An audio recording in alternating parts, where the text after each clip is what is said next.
Meu nome é Marques Diniz Cruzeiro, pertenço à empresa Lenderbook Company e estou aqui hoje para falar um pouco sobre a história da formação das religiões.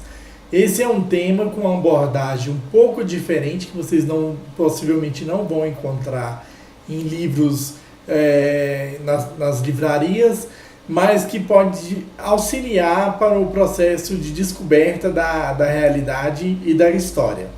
Esse texto no qual eu estou me referenciando, ele foi tirado do meu site Lenderbook.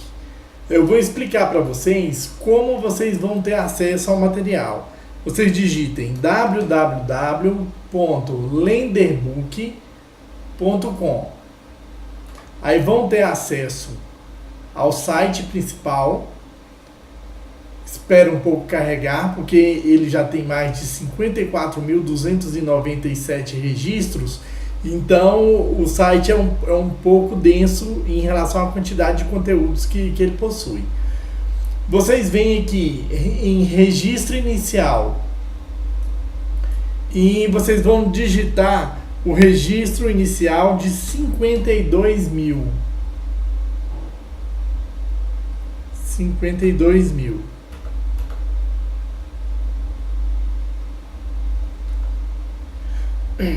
E digitar em pesquisar na parte superior aqui próxima a todos os idiomas a palavra religiões. Religiões. Então, recapitulando, vocês vão vir em registro inicial no menu, digitar 52 mil e a palavra de busca, a palavra religiões. Vamos escrever de novo. Religiões. Você vem em ir, aí ele vai fazer a busca. Encontrou História da Religião. Basta apenas você clicar em cima da palavra História da Religião e aparece aqui o texto no qual eu vou tentar falar alguma coisa para vocês hoje, para reforçar. Agora imaginem vocês que no início da formação da humanidade, ainda na sua era pré-histórica, houve uma era em que o hibridismo era bastante comum dentro das espécies, né? Então, podemos dizer que grupos de macacos mais evoluídos começaram a fazer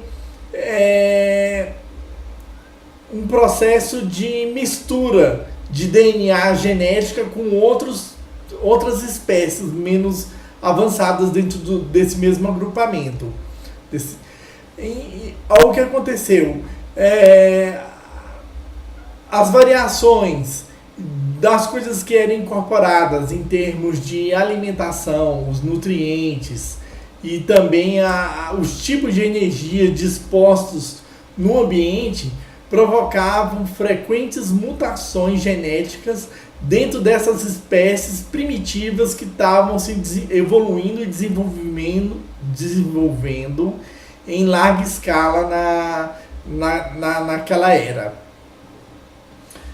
Então, se a gente for pensar de uma forma bastante lógica e racional, o que era mais conveniente? Dentro de um ambiente completamente hostil, você permanecer isolado ou você permanecer na forma de grupo? Será que para a sobrevivência daqueles hominídeos daquela época pré-histórica era mais fácil e seguro viver isoladamente ou era mais fácil e seguro viver em grupo?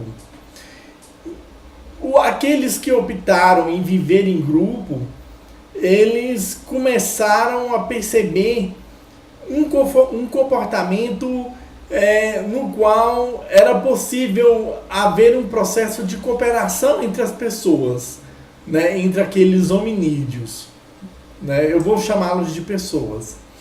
E esse processo de cooperação permitia observar aqueles comportamentos em que se produziam melhores resultados para aquele agrupamento.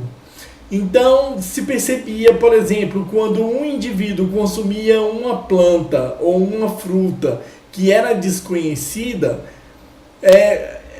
se observava os efeitos que eram produzidos nele e a partir dessa resultante, outros elementos do grupo se sentiam mais ou menos atraídos também a fazer a ingestão daqueles frutos, daquelas plantas ou de outros animais que tivessem presentes na natureza.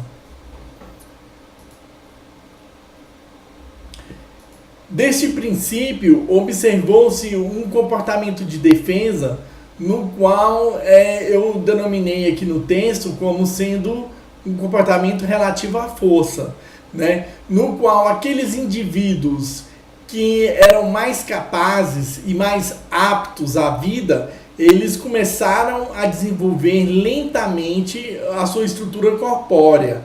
Então, os seus bíceps eram bem mais desenvolvidos do que o restante do agrupamento, né? Então, foi uma época em que os grupos começaram a perceber a imagem do líder, né? Daquele indivíduo que carregava dentro de si aqueles elementos de força que era o conteúdo fundamental para que o grupo se sentisse seguro dentro de uma certa localidade do espaço habitado, né?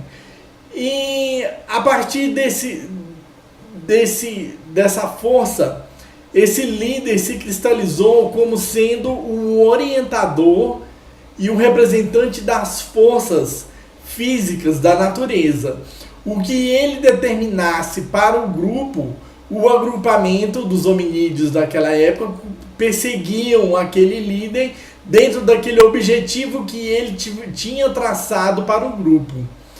Mas, de certa forma, esse líder, que era observado como elemento de força, de mais expressão de força de um grupo, ele não era, se ele cometesse um erro, ele poderia conduzir todo o agrupamento a uma fatalidade, né? Então, alguns indivíduos que eram bastante observadores dentro deste processo, eles começaram a perceber o comportamento dos líderes. E, de certa forma, com o desenvolvimento da memória, possibilitou que esses observadores dos líderes pudessem saber quando esses líderes que traduziam as forças da natureza estavam equivocados dentro dos seus processos de decisão. Então, começou a haver um processo em que o poder dentro do agrupamento, ele começou a se repartir, né, na figura do líder e na figura desse outro incentivador de conhecimento, no qual ele tinha que corresponder aos desejos também do agrupamento e ao mesmo tempo se preocupar com a sua própria segurança para não dar a entender que o líder era inferior em termos de escala de decisão, porque se essa pessoa que tinha o conhecimento demonstrasse ser superior ao líder, significaria um confronto entre hominídeos no qual uma relação de força teria que ser estabelecida novamente. E essa pessoa secundária dentro desse processo, ela começou a se especializar dentro dos processos de ingestão. E que na maioria das culturas antigas era conhecido como o curandeiro, o raizeiro, aquela pessoa que dotava outros indivíduos da comunidade como sendo detentores de um conhecimento que lhes conferia vitalidade, que conferia uma vida saudável perante as forças da natureza, sempre observando que era sempre em anuência com a figura do líder, daquele representante dos bíceps, que tinha a força suprema sobre o agrupamento. E dessa relação em que existiam dois poderes bem distintos, o líder ficou mais responsável pela segurança do agrupamento, enquanto esse mentor que regia as forças da natureza ficou responsável pela saúde. Porém, da medida que a sociedade primitiva foi ficando cada vez mais complexa, surgiu a necessidade de um terceiro expoente, que era um guia que se preocupava com as forças da natureza, né? O líder se dedicava às forças relativas à segurança, o curandeiro ou pajé se dedicava às forças relativas à ingestão dos alimentos e o controle da natureza, e essa terceira força começou a se dedicar às interações do ambiente em relação aos outros seres. Então, esse terceiro se tornou o que era primitivamente conhecido como o guia espiritual, onde ele dava conselhos para a população, onde ele estabelecia relações e acordos entre os indivíduos para que a relação interna do agrupamento ficasse cada vez pacificada e não incorresse em prejuízo para o agrupamento. Então, dessa relação fez com que esse terceiro expoente, que era esse guia espiritual, ele começasse a canalizar processos de fixação do conhecimento. E a partir dessa fixação desse conhecimento, ele começou um processo em que eu chamei de sabedoria, que seria de disseminar as práticas que ele considerava consagradas perante as interações da natureza, de forma que essas práticas determinassem boas ações e métricas de comportamento dos indivíduos de um agrupamento. Assim, com o avanço da civilização, observou-se cada vez mais uma necessidade de repassar esse conhecimento para os mais novos. Então foi preciso criar um sistema iconoplástico, no qual os elementos da natureza começaram a ter representações sobre as estruturas funcionais contidas nos próprios indivíduos. Essas estruturas primitivas começaram a ser ajustadas através de acenos, no qual simbolizavam a interação com as forças da natureza, e partiram por sistemas mais complexos de elaboração linguística, no qual foi possível transmitir o conhecimento a partir da reprodução de sons, e esses sons, ao serem reproduzidos, incorporavam o conhecimento primitivo da época. A partir dessa incorporação, houve-se uma evolução gráfica, no qual foi possível registrar determinados conteúdos em elementos primitivos presentes na própria natureza. E esses elementos começaram a ser armazenados por essa terceira força, pelo que eu chamei de líder espiritual, e esse líder espiritual passou a coordenar as informações de forma a orientar cada vez mais os agrupamentos de como eles deveriam se comportar diante das observações que eram vistas através da interação com essa natureza. Vamos continuar. Então, esse líder espiritual, ele ficou cada vez mais benquisto perante as sociedades primitivas, porque ele, através dele, se conseguia a conexão ideal que permitia os indivíduos de um agrupamento cada vez mais prosperarem. Através dele se tinha a concepção de que o processo de cura era atingido através da segunda força primordial, que era o curandeiro. que em muitas organizações civilizatórias o guia espiritual também fazia o papel de curandeiro, né? Mas com o desenvolvimento e a complexidade dessas civilizações primitivas, houve um avanço tecnológico que permitiu que esses indivíduos começassem a construir habitações para o seu desenvolvimento. E nessas habitações, como as habitações simbolizavam uma coisa boa, de um aspecto de proteção civilizatório, houve a necessidade também de se construir uma representação que simbolizasse também um vínculo com as forças criadoras, que no caso eu chamei de embaixadas.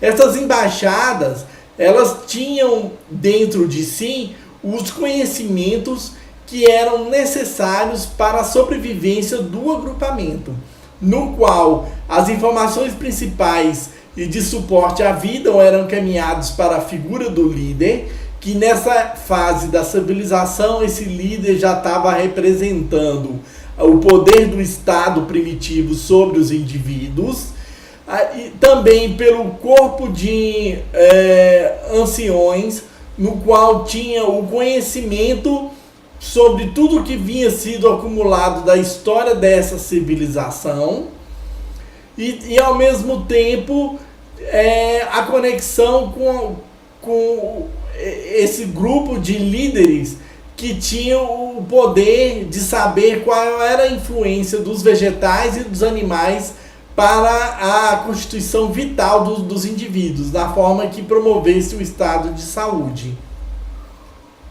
Vamos passar mais um pouco. Então, essas organizações, essas embaixadas foram ficando cada vez mais complexas. E chegou-se a uma complexidade no qual esse poder que unificava toda a sociedade foi vista como uma divindade que nutria toda a civilização através do intermédio daquele guia espiritual, do conhecimento necessário para que essas unidade civilizatória pudesse progredir. Então, um sentido de mérito começou a ser programado nessas civilizações antigas, de forma que as pessoas comuns percebessem que se elas se guiassem por aquelas práticas antigas que estavam escritas, ele seria recompensado com alguma coisa, algum critério que fizesse com que ele alcançasse uma dádiva, algo que ele gostaria que conquistasse, que em termos de vitalidade, saúde e progresso em sua vida, ou uma promessa de continuidade cada vez mais do seu sistema evolutivo. Então, um processo de gratidão começou a se instalar dentro do cérebro desses indivíduos primitivos, no qual, toda vez que ele seguia determinada prática, que estava catalogada pelos guias espirituais, e ele conseguisse perceber um ganho em sua atitude, então ele se sentia eternamente grato por aquele líder espiritual que promoveu aquele benefício que ele tanto esperava, né?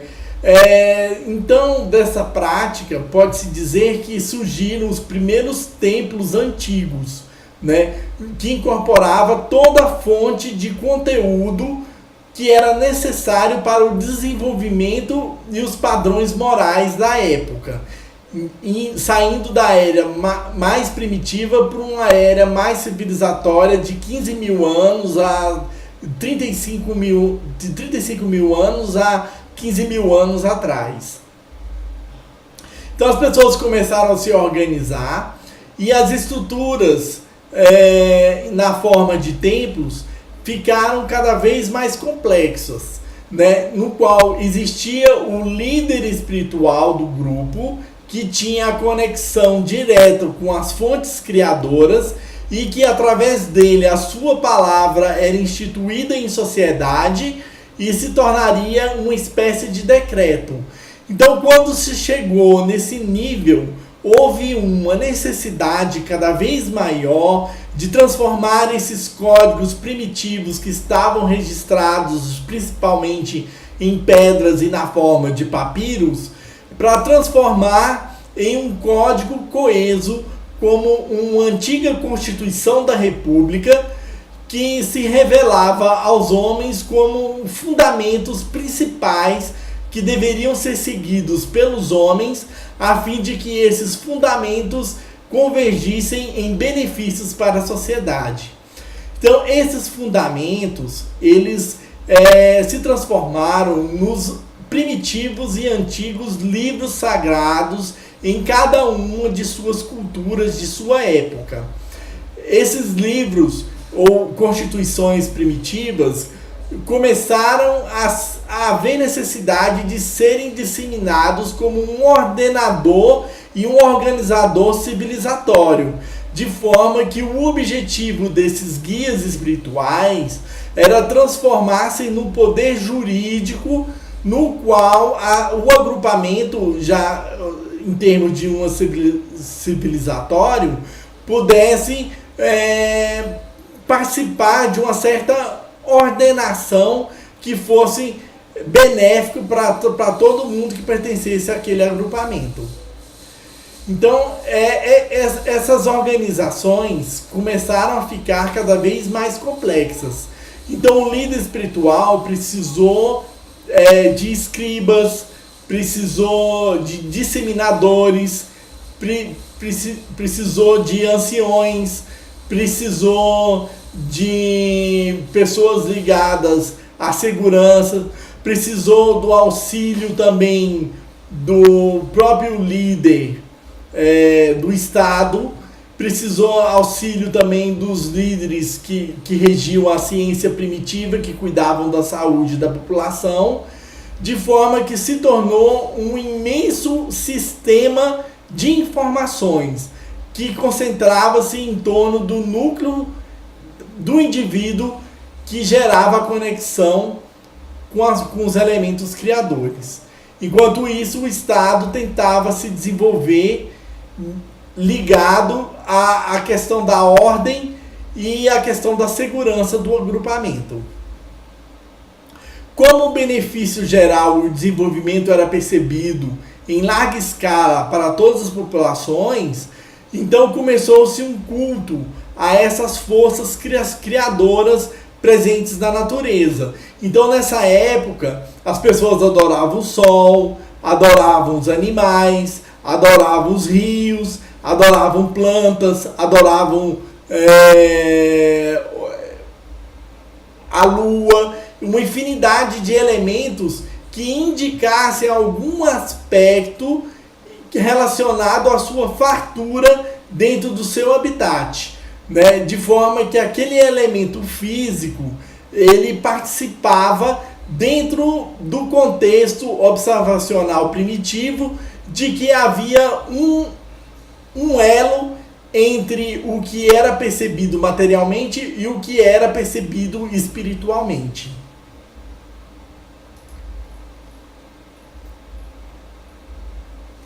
Então, com o avanço dessa forma, as culturas começaram a se erguerem-se. E nesse erigir dessas culturas, como havia muito isolamento territorial, se formou diversas religiões em torno do mundo inteiro. E mesmo dentro do mesmo território, aqueles agrupamentos que sofreram segmentações ao longo do seu percurso por guerras ou por isolamento, por catástrofes naturais ou alguma coisa desse tipo, fez com que as religiões primitivas elas se segmentassem também de acordo com a forma da distribuição espacial dos indivíduos em um território, né?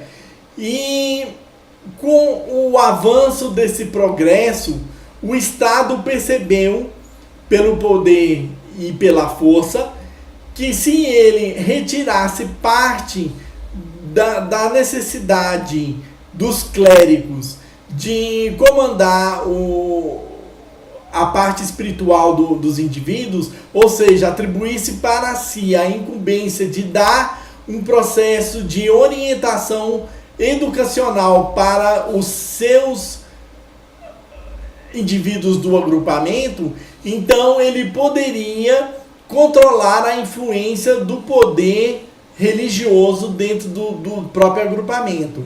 Então houve uma divisão no qual as religiões deixaram o seu papel principal de dar entendimento escrito para os seus indivíduos, e no qual o Estado passou a ter esse papel dominante de continuar a distribuir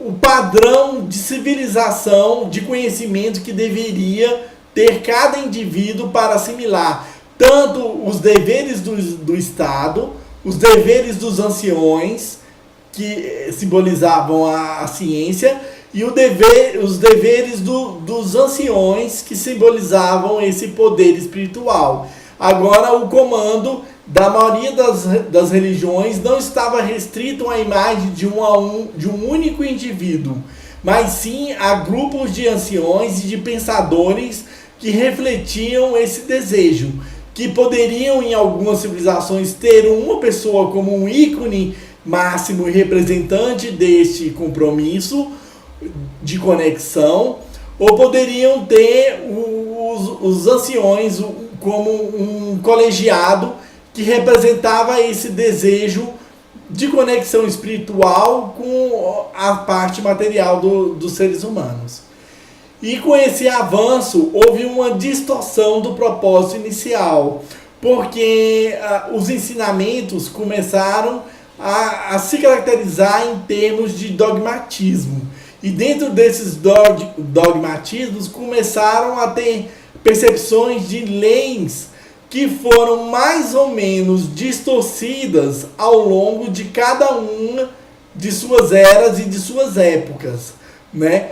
No qual, à medida que o grupo que comandava a ciência primitiva foi desenvolvendo, alguns mitos, algumas formulações foram necessárias serem reformuladas, porque já não mais se admitia um Deus que fosse um sol, já não mais se admitia um Deus que fosse um rio, uma lua, um morcego, que fosse uma planta que alimentou várias pessoas durante uma época e retirou o agrupamento da fome.